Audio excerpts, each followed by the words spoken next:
Hello everyone. हेर्नुहोस् त आज हामीहरू यतातिर आएको छौँ। यहाँ यो जङ्गलबाट पुरै काठमाडौँ भ्याली देखिँदो रहेछ। कस्तो राम्रो रमाइलो के। हामी सबैजना केटाकेटी सबैजना मिलेर गएको जङ्गलतिर। यति रमाइलो भएको छैन, थकाइ पनि लाग्छ, हल्का हल्का रमाइलो पनि भएको छ।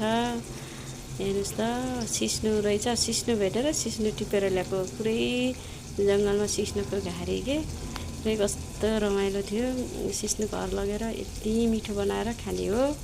हेर्नुहोस् सहर, काठमाडौँ सहर कति रमाइलो देखिरहेछ। यहाँबाट काठमाडौँ सफा न राम्रो देखिरहेछ।